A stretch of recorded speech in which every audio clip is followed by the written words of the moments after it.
Welcome to Better Odds Sports Betting.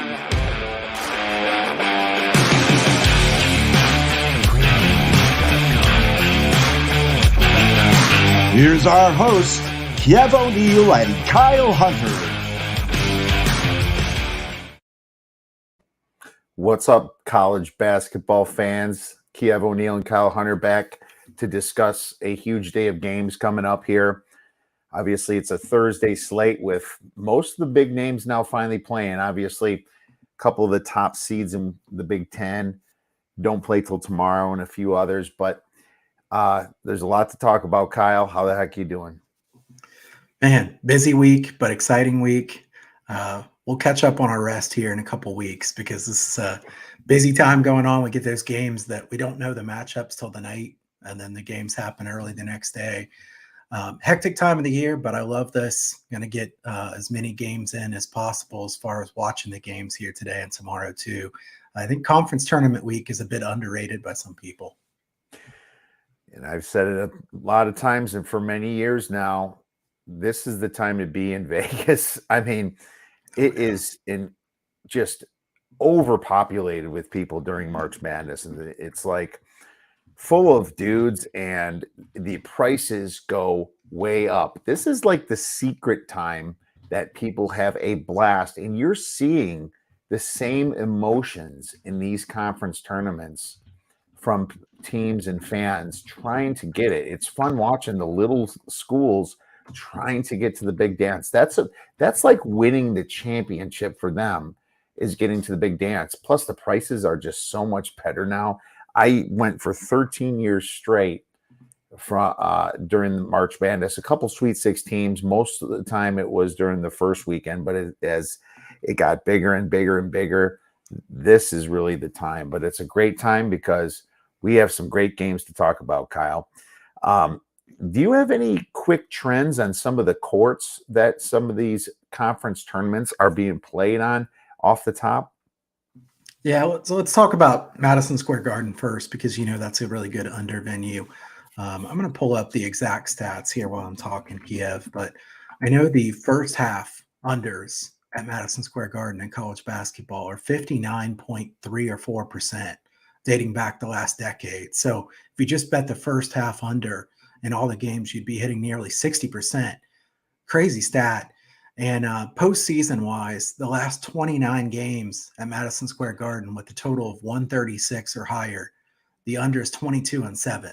Went 3-0 yesterday at Madison Square Garden. This is a really good under venue, probably the best one there is in college basketball. It's just such a big place, difficult shooting backdrop. This is one that people are starting to realize is one of the very good under venues. So they usually catch some steam on the under, as we've seen like in the Providence and UConn game here today. Another one stands out. Kiev, you and I were sharing by text. I think it was a couple days ago. Time's kind of running together, but the Star, Frisco, Texas, the Ford Center at the Star, or whatever they're calling it, Frisco, Texas, where the football stadium is, definitely an under venue with multiple games being played at once. The problem is now the lines are coming in about 4 or 5 points lower than you would have thought.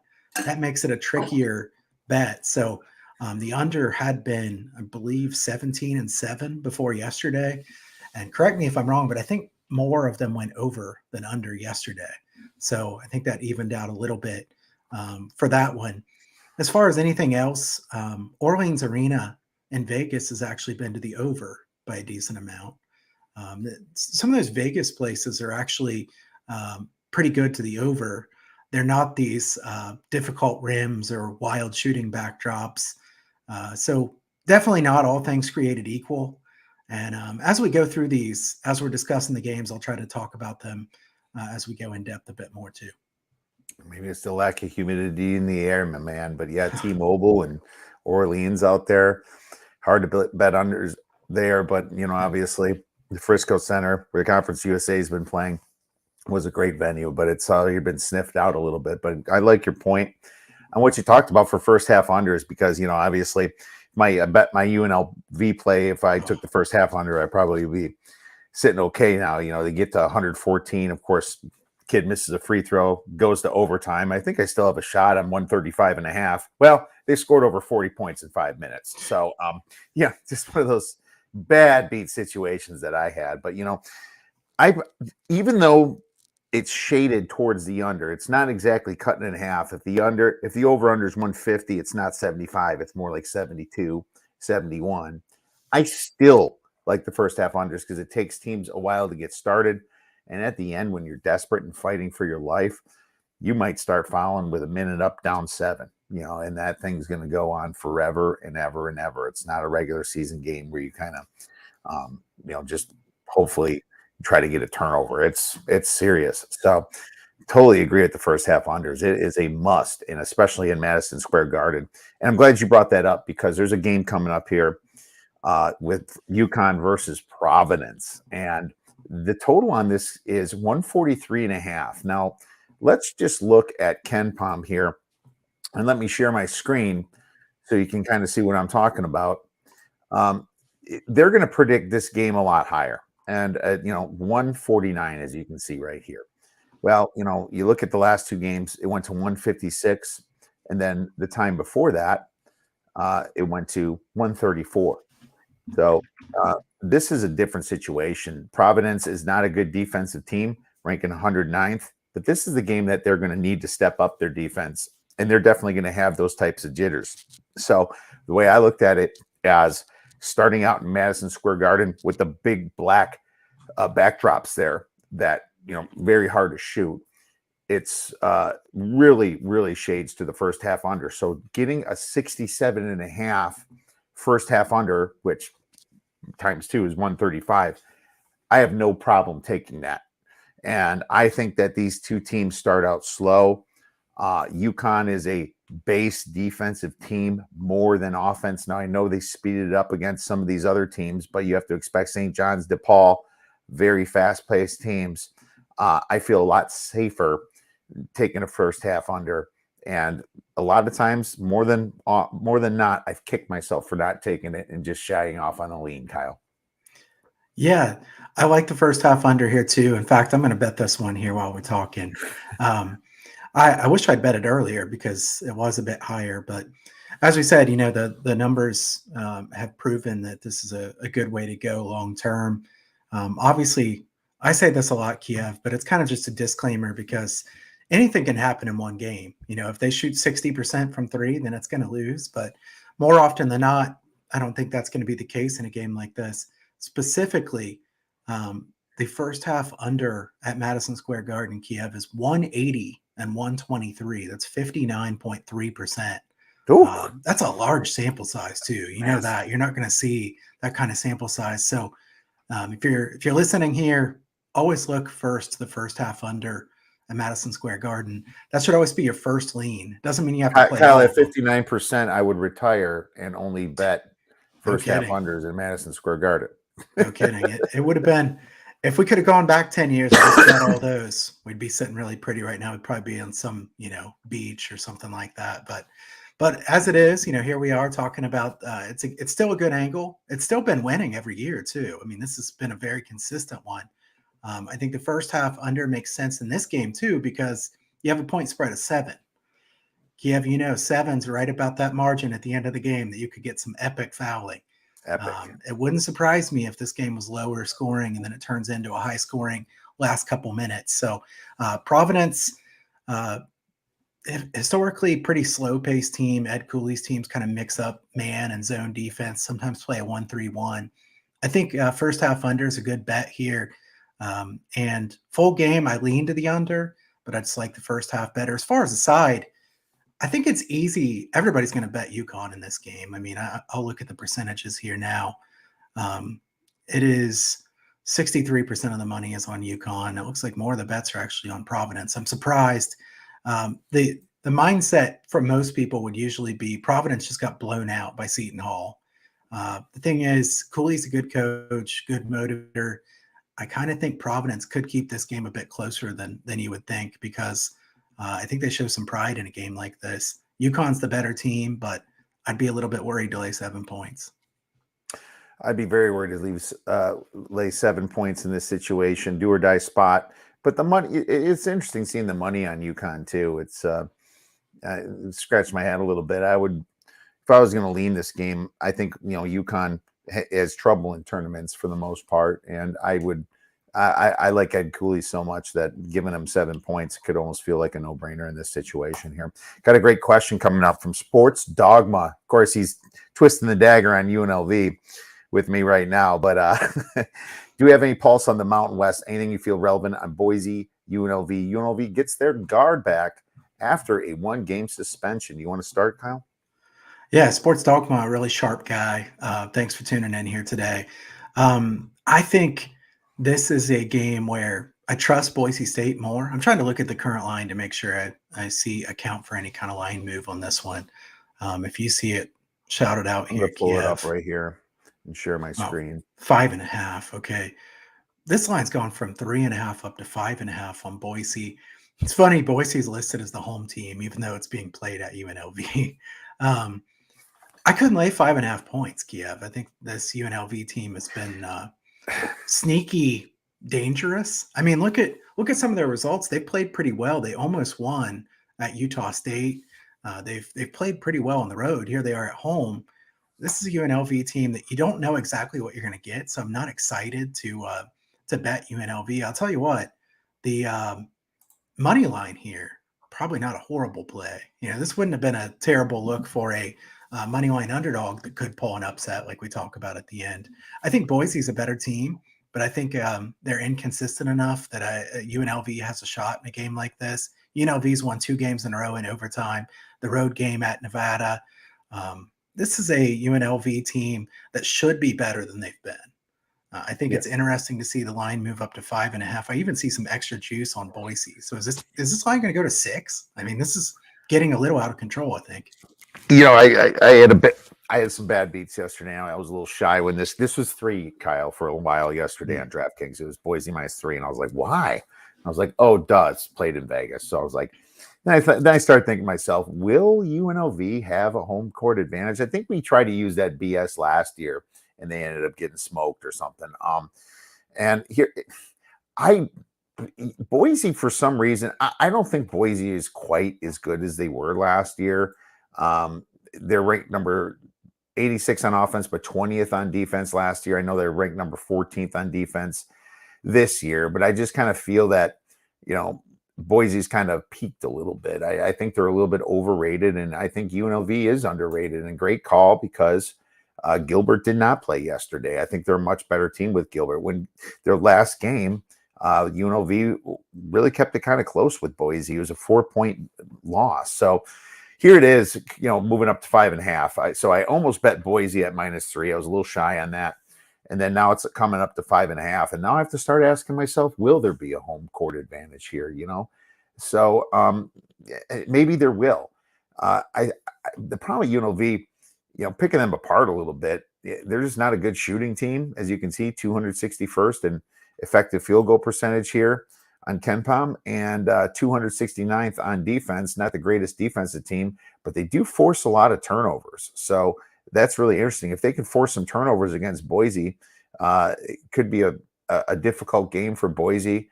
Boise, a decent team at not turning the ball over. This is getting too high. And so I agree with Sports Dogma here. What time is this game at? I might just see if I can get a 6 here and be a player on UNLV, Kyle. Yeah, 9:00 Eastern tip time here, so we got a little while to wait. It doesn't look like this one will go down based on the money here.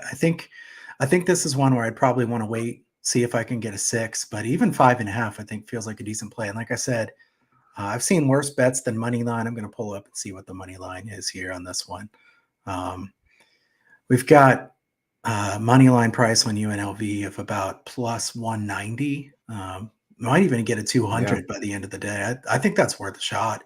And that's with me saying I do think Boise State's the better team. I just think there's enough times that UNLV win that it would be worth it here on this one. So I think this is an interesting game because Mountain West has so many teams that are on the bubble. I mean, there's so many teams. Nevada, they better not lose today. If they lose to San Jose State today, I think they're in trouble. You've got San Diego State clearly in, but you got a lot of other teams, New Mexico, Utah State. Two teams that really need to win games here. I think the Mountain West is must-see TV this week. Oh, that's going to be a great tournament this week. And I like it how it's pretty late because New Mexico versus Utah State doesn't tip off until like 9:30. So that's pretty important being out west. That's a very late game. Heck, I fell asleep before Montana State won yesterday. I was like, I wonder if they're covering. And all of a sudden I noticed NAU hit 2 free throws and didn't foul and decided to just lose by 7. What's funny is I did have Montana State in the first half, though. So I was really happy about that. They did not cover their final spread at 7.5. So it was kind of interesting seeing that. I was really hoping for NAU to win, being that my wife went to that school and we love it up there. It's just so beautiful up in Flagstaff. Kyle, why don't you pick a game for that's probably coming up in the near future? I see somebody in the chat saying get Dogma on the stream. I think we should do this. We should get Sports Dogma on the stream at some point here in March Madness. So I'm going to be reaching out to you, man. So heads up for that. Appreciate you guys all tuning in. This is I see somebody asking if they have any parlays. If we have any parlays. I'm not a big parlay bettor in basketball. I think that can be a bit dangerous. We do sometimes hit those money line underdog parlays, though, Kiev. We do, and maybe we'll find one for you. But I'll just tell you a parlay I took today. I took Michigan and Texas, and I got plus 140 on it. It's a situation where I don't trust Michigan with the hook at 2.5. I think there might be a reason that it doesn't get to 3. But Rutgers is without Mawat Mag, and Michigan is a serious bubble team. That's kind of what I always say. You want the dog that just wants a better meal, or you want the dog fighting for his life. Michigan knows it's a bubble team. This is a big win for them. It would shock me if Juwan Howard crushed this, but Texas gets Oklahoma State. Texas is going to come in hot in this tournament. They want to keep their seed nice and high. I don't see any chances. I don't think Oklahoma State's that good of a team. You do worry a little bit about Texas on the road, but at the same time, Texas on an away court isn't exactly Texas on a neutral court. Texas at least beat Creighton at home. They beat, let's see here, a couple of neutral. They didn't play a lot of neutral games. They whipped Stanford pretty bad at home. A lot of them say semi-home here on Ken Palm, so I guess I got to say that. But I just think Texas is a much better team than Oklahoma State, and they're -6. So I took that for plus 140, and I did give that out. So you asked the question, there's your answer. I got plus money on it. I kind of it's almost like I made my Michigan a plus money. I do not see Texas losing. I think Texas is coming in motivated. I think Oklahoma State is a little bit overrated. They're a terrible shooting team, 218th in effective field goal percentage. They're decent down low, but so is Texas down low. Texas is fantastic down low as well. So I think Texas gets the win. All right, Kiev, I want to bring up a game that's going on really quick because I see St. John's up by 10 at half against Marquette. That's a pretty stunning result thus far. I'm looking at the second half line here just because I think this is a curious one. Obviously, St. John's kind of has a home court advantage here in this game, but Marquette down by 10, then favored by 7.5 in the second half. The number 1 seed, I think the Big East is very deep conference, which just kind of shows that, but Big East, a conference that tournament is going to be a lot of fun here this week. We'll see how that game turns out. I think that's going to be a super popular public bet to bet Marquette in the second half there. So let's see how that one ends up. I want to talk about another Big East game. Let's talk about Villanova and Creighton, Kiev. This is a really good game. These are both teams, both of us like to look at these conference tournament futures when they come out. I really wanted to bet either Villanova or Creighton. Unfortunately, they played each other right away. It was kind of unfortunate for that. I think Villanova is playing so much better with Moore back in the fold. If they got into the big dance, they think they'd be a difficult out, a team that people wouldn't want to play. At the same time, I think Creighton has a very high upside with Kalkbrenner in the lineup. He didn't play some early in the year. Under again is going to be my lean because this is a Madison Square Garden game again. Kiev, I don't know what to bet on the side here. I'm wondering if you have anything, Villanova and Creighton. I guess Villanova +5 would probably be my lean, thinking this would be a tight game throughout. You have anything on this one? I don't want to go against Villanova, being that they're underrated. I did bet Creighton at +340 to win the Big East tournament, and the line did move in my favor. I just kind of thought that Creighton, has the power and the know-how, and I just like Kalkbrenner. They're a better team with Kalkbrenner, obviously. They did lose to Villanova, though, by about 12 points just a couple weeks ago on February 25th. So, Villanova knows how to play with them. Villanova uglies up games. There's one problem that Villanova has, and that's a new coach. It's Kyle Neptune. He's done a pretty good job. I mean, you have to admit that they didn't have one of their better players coming into the season this year, and that was important. It took forever for I'm drawing a blank on his name to play. And then Justin Moore, that's it. And so then he starts playing, and then team's a much different team. A couple games when he gets his feet wet. I would take Villanova if I had to bet this game. I didn't bet it because I've seen Creighton's upside and the way they score, and I love McDermott as a coach. Creighton, believe it or not, they're ranked 11th in defensive efficiency. That's dangerous. Yeah, that makes them a much more dangerous team because they're not known for their defense in the past, and it's always been their defense that's kind of got to them and why they lost. But now they have a decent defense. I still lean Villanova at the number, though. Okay. Yeah, I think so as well. Let's answer Steven's question here. How do you like FIU's chances to win a game or two in the tournament? I assume you mean in the NCAA tournament if they get to that tournament. The problem with FAU is the Conference USA is really weak. This is not a good conference. Their strength of schedule propped up a bit by playing a couple good teams in the non-conference slate. Florida, though, is that a great win? I mean, Florida. Castleton out now is definitely not the same team, but I think Florida Atlantic is a very good team. It all depends on the matchup there. We've said this before, but if you get a really good team in that first game, if they match up poorly with them, Florida Atlantic doesn't have any height. I mean, they're one of the shortest teams in the country. That could really hurt them a lot. I don't think I love their chances of winning games in the Big Dance. What about you, Kiev? I listed them as a overrated team, a sell high team. Now they do rank high on KenPom. It's going to be a 10-7 game, probably according to Haslametrics' numbers. We don't know what the bracket's going to say, but Hasla has them, even though they're 28th or a 10 seed. And then you got to look at your 7 seeds. If it's Missouri, maybe. If it's Michigan State, probably not. If it's Duke, probably not. Maybe they got a puncher's chance against Boise, but no, they're more of a fade team for me. And Kyle just nailed it right there. Height is an important thing when you're looking at some of these teams. And Conference USA is just bad. They're not a good conference. I'm sorry. They've never been that great. And I almost kind of would favor some of the smaller 12 seeds over FAU, like the Oral Robertses and maybe the Charlestons. And we'll see who else is a 12 seed here, but man, I'm not high on them. So I'll be honest. Remember too, Kiev, that they lost Marshall from the conference, one of the best teams consistently. Now Marshall in the Sun Belt. So the Conference USA got even weaker going into this season. I think that's just a dangerous spot when you've been consistently playing teams that aren't nearly as good. I don't know that they'd even get that high of a seed either. So we'll see about FAU. Kiev, I want to touch on another game, Arkansas and Auburn.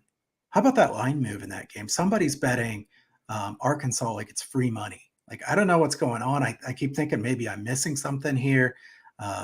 97% of the money on Arkansas. I see tons of betting groups are taking Arkansas for sure.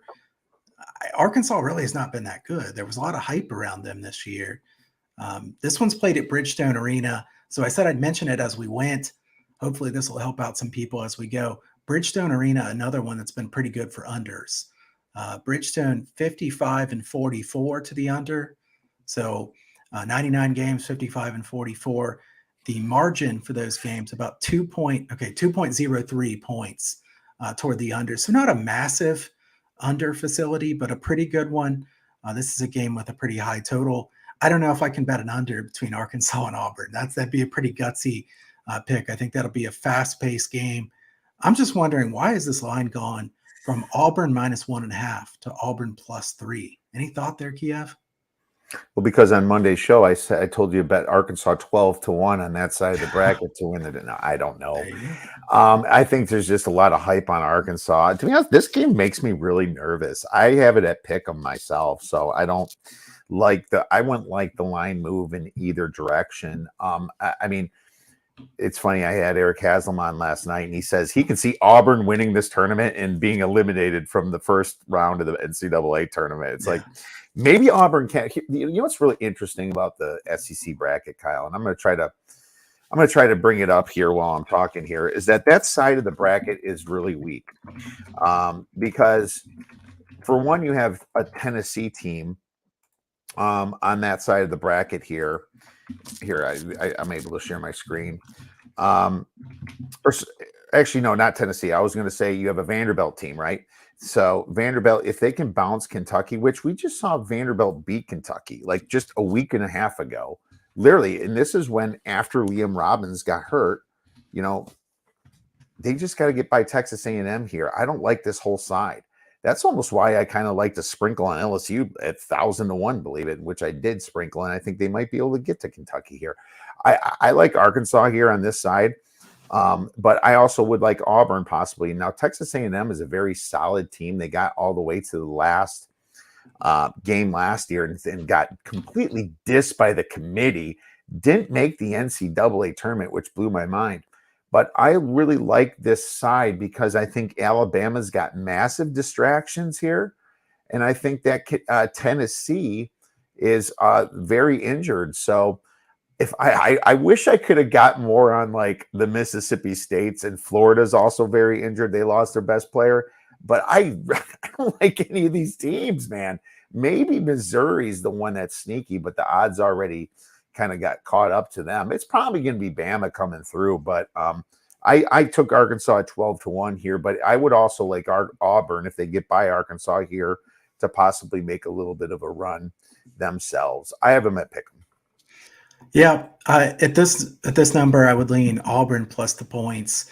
As far as the bottom of the bracket, Texas A&M could be tough to beat as well, because Texas A&M, like you said, came up short last year despite playing well at the end of the year. Buzz Williams teams usually play good at the end of the season.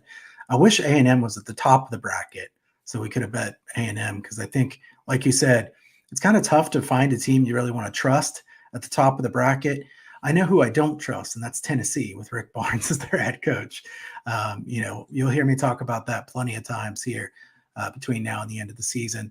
Tennessee, not a good finishing team with Rick Barnes. He's had elite talent so many times, hasn't won anything big. So I think Tennessee is a good fade candidate here the rest of the way. Kiev, you have a game here from the rest of the day that you want to hit on? I got to talk about North Carolina, Virginia. All right. And I haven't gotten there yet, Kyle, but I can see myself getting there. And I can't stand North Carolina. They're disappointing. The number one team coming in, and now they're rumors they might get to the dang tournament, and they don't deserve it, in my opinion, but I might have to bet them today, man. I don't bet teams that have to get in the tournament in general. Right? I don't, because they're there for a reason. They're on the bubble for a reason. And Virginia is a solid team, but I don't think Virginia is all that good. I love their coach, Bennett. He's got a lot of Wisconsin ties, as you know. But Virginia's been just falling and falling, now down to 37th on KenPom. You look at some of what Virginia's been doing, man.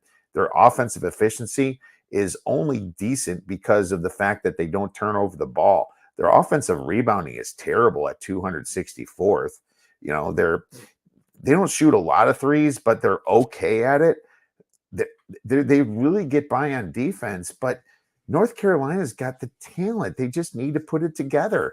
North Carolina got beat by a good Duke team, and Duke is a really good Duke team, but I think that kind of gives them a little bit of an advantage coming in. They need to get a couple wins here, and they know it. Virginia's in the tournament, and a little bit, I wouldn't rank Virginia much higher than North Carolina if you just looked at the talent-wise. Now, Virginia's got probably the better coach, but this team went to the big dance and went to the Final Four last year, and they have the same guys: R.J. Davis, Caleb Love, Amanda Baca. It's just same guys there. So It's 2.5 now. I'm just greedily waiting for a 3, but I would bet them at 2.5 here. I think they could win this. So I'm not there yet, but this is definitely a consideration for me to bet North Carolina here. They just had a tough time against Virginia. The first game lost by about 7, but they took care of business by 8 points down the stretch against Virginia. Yeah, I know Baycott got injured a little bit. He's got another hobbled ankle, as he's had many times now. I'm sure he's going to play here in this one. He might be a bit hampered. Having said that, North Carolina needs this game more than Virginia does. Virginia played their best basketball early in the season. Virginia, if you look at how they've been playing lately, they're not good at all. I know Haslametrics has, we're talking about Eric Haslam. He has a great momentum gauge, and I think they were 353rd out of 363. So this is a team in Virginia that's not playing good at all coming into this game. We see steam coming in on Virginia. It's up to 2.5. If this hits 3, I have to take North Carolina, Kiev. This is a Carolina team that has plenty to play for. Now, I won't get on my soapbox too much here, but let's be honest. If Carolina is a team that is kind of on the bubble versus other teams, Carolina's going to make it ahead of those other teams because they're the name brand. They were in the final game, probably should have won the final game last year. The NCAA is going to want them in the tournament. So I think they bring money. They bring money into the tournament. Sure. I mean, it's just the way it is. You know, it's more than Nevada. More than Nevada will. Yeah, you can see absolutely. A team like you can see Nevada might get the short end of the stick there. There could be a team like Penn State could get the short end of the stick in this situation. Mississippi State, Providence is kind of bubbly. Wisconsin should be out. Pittsburgh they'll take North Carolina over Pittsburgh too. So yeah, it's going to be a very interesting finish for sure. Yeah, I think the tricky thing about betting North Carolina is you have to decide whether Caleb Love's going to be making his shots. He's going to take a ton of shots. Yeah, his percentage has not been very good this year. If they could get him to get hot like he was last year, this team could still make a run. It wouldn't shock me. But, he hasn't been playing very well. Definitely lean North Carolina in that game for me. Can we talk here briefly about TCU and Kansas State? Yeah, let's do that then. Get into our dogs. Sure. Yeah, TCU and Kansas State. We've got a line of TCU -2, 148 or 147.5 for the total. Kiev, TCU is a team I liked on a future. And then Eddie Lampkin is not with the team now. Their big guy down low kind of went down a rabbit hole trying to look at all the details of that. Apparently, he's saying that there was some kind of verbal abuse by the coaching staff. I don't know exactly what the whole story is. I just know that Eddie Lampkin is not with the team at this point. He's a pretty big key to the team. They're still favored by 2 points. Kansas State was kind of the underdog story throughout the course of the season. 67% of the tickets on TCU. I think this game, I kind of like the over, thinking that the pace will be pretty quick in this one. 147.5, I think, might be a decent overplay. The pace was very quick both times they played. One of the times they didn't shoot very well. But as far as the side, Kiev, what do you make of TCU, a team that I think with Mike Miles, they had a super high upside, but now they're without Lampkin. You have any thoughts on this one? I struggle with this game. I know some people took Kansas State at +2.5. Is that where it's at still? 2, pretty much. 2. Okay, it went down a little. So, Kansas State is kind of that Texas A&M almost, like playing a little bit past their talent levels in a way, but great coaching. They're getting great coaching there from Jerome Tang, and it really blows my mind how he's got these kids motivated. Kansas State has played TCU very hard their last few games. Kansas State beat them 82-61 at home. And I think that was their only game, I want to say, they played TCU. They twice. They split. Miles didn't play in the game that they blew him out either, and he's definitely TCU's best player. Yeah, he is. But so I looked at this over at 146, and I almost took it, Kyle. And now it's at 147.5. I'm not that guy to chase when I lost line value personally. It's just, if I made a decision not to take it at 146, that's the decision. So it's out of my realm now. But I lean to the over, just like you said. These are two very high-paced teams. If you just look at the rebounds, it kind of gives you a little tell on where the total should be. They care about offensive rebounds, not about defense. That's TCU for you. That's why their scores go so high. Look at Kansas State. They care about offensive rebounds. They don't care about defense. You combine that with this pace, this thing could go way over. The only thing that worries me is it's in a neutral court, which always worries you a little bit. Ken Pom is actually lower than a total in a neutral court, which is a little bit stunning. But I lean to the over. I think I would line this at Pick'em, and if Lampkin was playing, I would say it should be -2. So I mean, that's how close I am, really, and it's not close enough for me to make a play. Fair enough. So, Kiev, let's get to those underdogs that we were talking about. We'll see if we can hit a moneyline underdog parlay.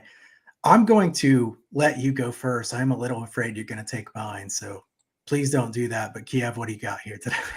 Oh man, and so what's funny is mine was going to be Iowa State when I was thinking yesterday, right? And it was they were at 3.5. I took them at 4.5. They went down to 3.5. But now it's like they're tied here in the first half at the end at 38-38 with Baylor. So it's funny. I can't just say take it this second unless they finish tied. There's only 17 seconds left. So I guess you can use that as your type B situation here. But I'm going to give you a really big one because that's how we are. We play big, and I'm fading Tennessee. It's going to be plus 510 on Ole Miss. And I'm just telling you, Tennessee, they did win their tournament last year, and it did shock us a little bit, but then they faltered in the NCAA tournament. They lost Ziegler, their point guard. That's going to open it up for them to turn over the ball. And Ole Miss isn't a great team, but Tennessee's in the tournament. Ole Miss isn't. It's just that situation where they're fighting. They're going to put up a case like you saw Minnesota last night. Ole Miss is not a terrible team. They're not a good team. But what is Tennessee on the road? Their road percentages are exactly equal. These two teams only score within 4 points of each other on average, 71-67 on average, just throughout the season in general. Tennessee on the road, they have a shot of just completely getting dusted here and being shocked by an Ole Miss team that gets hot. It's plus 510. I'm going to try it. All right, Kiev. So that's a good segue to me being able to say what Rick Barnes' ATS record is late in the season. So Rick Barnes teams from game 22 of the season on all the way through the postseason, 71-105 against the spread. That's 40.3%. So if you've been fading Rick Barnes at the end of the season, you've been making some serious money. You'd probably be on the same beach that you'd be on if you were taking Madison Square Garden first half unders. Yes, sir. Yeah, but this is a postseason team that, they won the SEC tournament last year, but they never go far in the NCAA tournament. His postseason record, 14-22 against the spread. So good fade there for Rick Barnes. I have to say, that's a really gutsy moneyline underdog, Kiev. I'm going to go with the smaller dog. Usually we kind of take turns who takes the bigger underdog and who takes the smaller one. I'm going to take New Mexico here against Utah State. Utah State, a really good team at home. They're not at home here. We know this is a neutral court game. Utah State's in a better position for the tournament than is New Mexico. New Mexico lost some of those really bad games when Jalen House was out. I think New Mexico can win a fast-paced, high-scoring game here against Utah State. So as a 4-point dog, I'm going to take New Mexico to win outright in that one. I can't disagree with that. It's Utah State.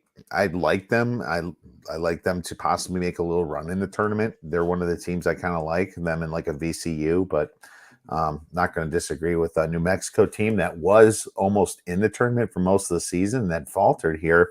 Mashburn, I think, might have got hurt a little bit too. I think he's back and they should be healthy. I think, I do like Richard Pitino. I think he had a tough struggle in the Big Ten when he was coaching for Minnesota.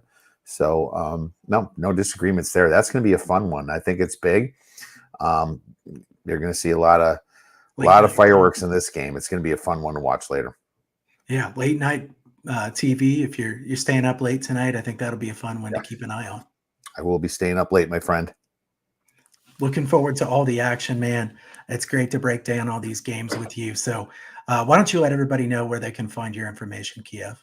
Yeah, absolutely. TheOddsBreakers.com. We have a lot of information and a lot of handicapping. There's some great cappers there right now giving out some free plays, but we obviously are a business as well, and we have memberships. And if you want to get the plays that we're actually playing in March, we have a membership packages. Mine's only for the rest of March, $150. So it's a good deal. It's right now on sale. So if you want my March Madness plays, there you have it. And we actually hit really well last year at 62%.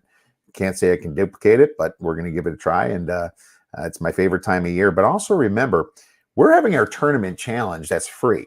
We're giving away $500 to the winner. All you have to do is write a review on the podcast, 5-star review, take a screenshot, send it to info@theoddsbreakers.com. And once you do that, you're qualified for free. Just fill out a bracket for free. Can win a share of $500. Top 3 winners, top 3 places will pay. So make sure you check us out. Man, that's fantastic, Kiev. First, I will vouch that Kiev was on fire last March. I remember him posting his recaps day after day, and I'm like, damn, he's winning again. It's awesome. Thank you. Great work. So hopefully he can do the same again. And that's a great bracket challenge for free, $500 given out for free and a very easy entry. So would recommend everybody doing that. If you haven't already in the past, do join that here coming up this year. You can find my stuff at huntersportspicks.com. Free picks newsletter there. I'll be sending out some free picks here over the next week or so. I'll be doing some contests on Twitter as well. You can follow me at Kyle Hunter Picks on Twitter.